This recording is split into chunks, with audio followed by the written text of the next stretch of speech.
Before the Pritzkers became a $20 billion empire, they were just one immigrant boy with nothing.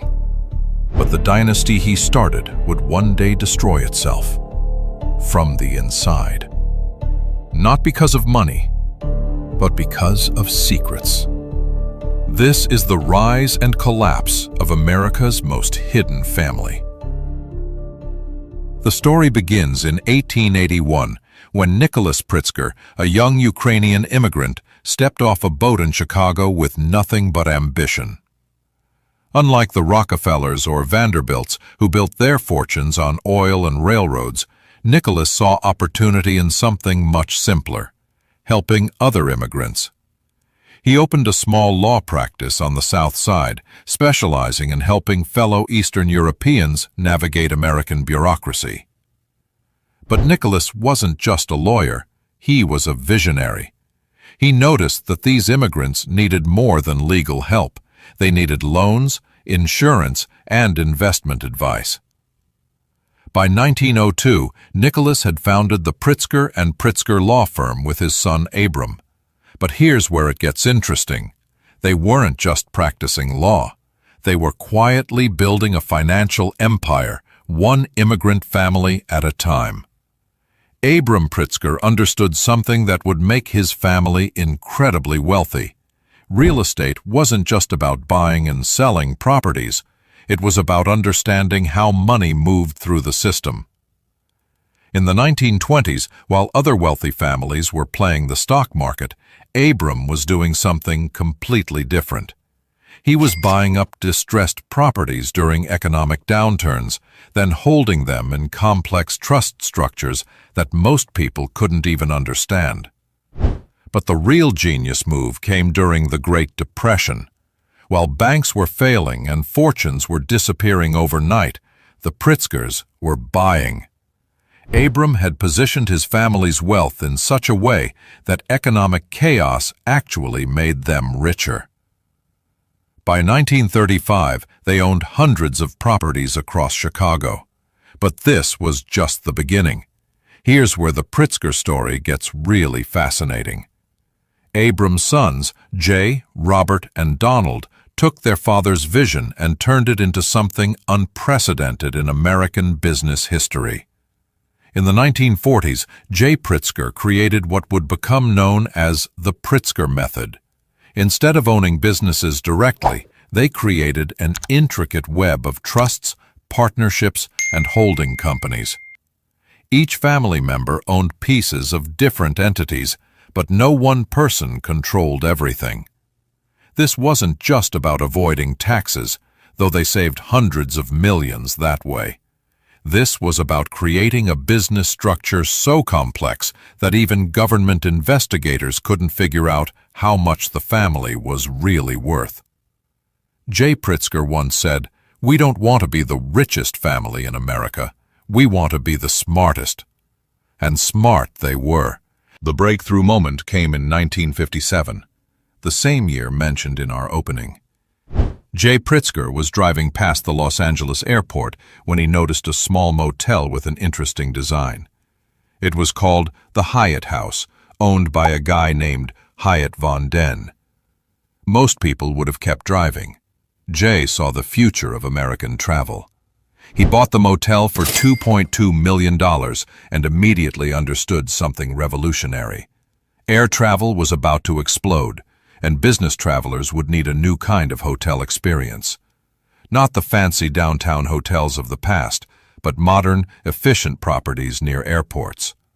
Within 5 years, Hyatt had become a national brand. But here's the crazy part.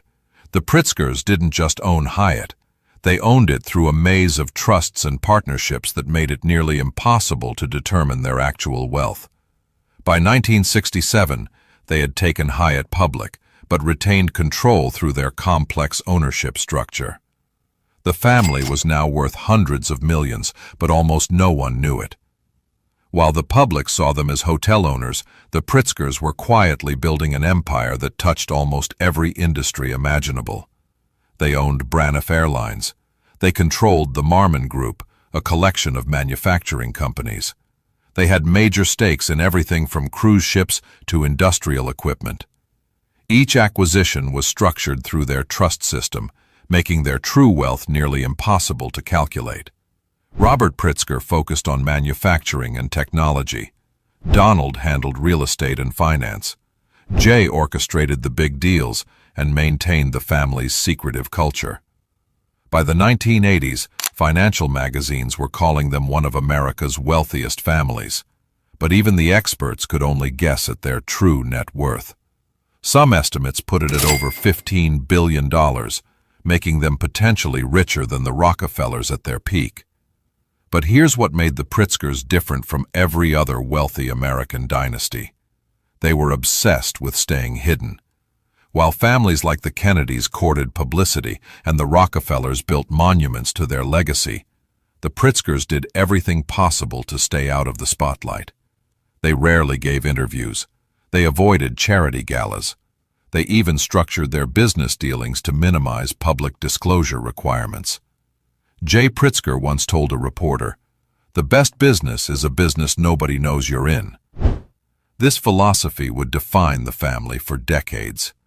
They created what insiders called the Pritzker way, a business culture built on secrecy, complex financial structures, and family loyalty above all else. But by the 1990s, something was changing within the family. The third generation, Jay's children and their cousins, were coming of age with different ideas about wealth, privacy, and family loyalty. Some wanted to take a more public role in philanthropy and politics. Others questioned whether the complex trust structures their grandfathers had created were still necessary. And a few began to wonder if they were being treated fairly in the family's wealth distribution. The first major crack appeared in 1999, when Jay Pritzker died. He had been the family's undisputed leader for over 40 years. Without his strong hand holding everything together, old tensions began to surface. In 2002, something unprecedented happened. Liesl Pritzker, Jay's granddaughter, did something no Pritzker had ever done before. She sued her own family. Liesl claimed that her father and uncles had been systematically looting the family trusts, moving money around in ways that benefited them while shortchanging other family members. She alleged that hundreds of millions of dollars had been improperly transferred. But this wasn't just about money. This was about the fundamental structure that had made the Pritzkers so wealthy and so secretive. Liesl's lawsuit threatened to expose the inner workings of the family's financial empire. For the first time in over a century, the Pritzker method was under attack. From within. Here's where we get to the real reason the Pritzkers destroyed their own dynasty. And it wasn't greed. It was something far more dangerous. Distrust. The same secrecy that had protected the family's wealth for generations had also created an environment where family members didn't really know what other family members were doing. The trust structures were so complex that even family members couldn't fully understand them.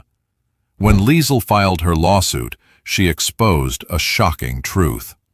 The family's wealth had become so complicated that they were essentially stealing from each other, without even realizing it. Internal family documents revealed that some branches of the family had been receiving distributions worth hundreds of millions, while others got almost nothing. The Pritzker way had created a system where fairness was impossible to determine. The lawsuit dragged on for years, exposing more and more of the family's secrets. Court documents revealed the true extent of their wealth. Estimates now reached $20 billion or more. But they also revealed something else. The family was falling apart.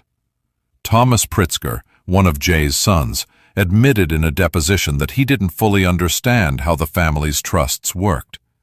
Other family members revealed that they had been kept in the dark about major business decisions for years. The secrecy that had been their greatest strength had become their greatest weakness. In 2005, the family reached a settlement that shocked the business world. They agreed to pay Liesel and her brother Matthew over $900 million to resolve their claims. But the real cost was much higher. To fund the settlement, the family had to start selling off pieces of their empire. They sold their stake in Hyatt. They liquidated parts of the Morgan Group. They began unwinding the complex trust structures that had defined them for generations. The Pritzker empire wasn't just paying a settlement. It was dismantling itself. Some family members found a different path forward. Penny Pritzker, Jay's daughter, became one of Barack Obama's closest advisors and eventually served as Secretary of Commerce. J.B. Pritzker used his wealth to become governor of Illinois. But their political success came at a cost to the family business. The more public they became, the more scrutiny their wealth attracted.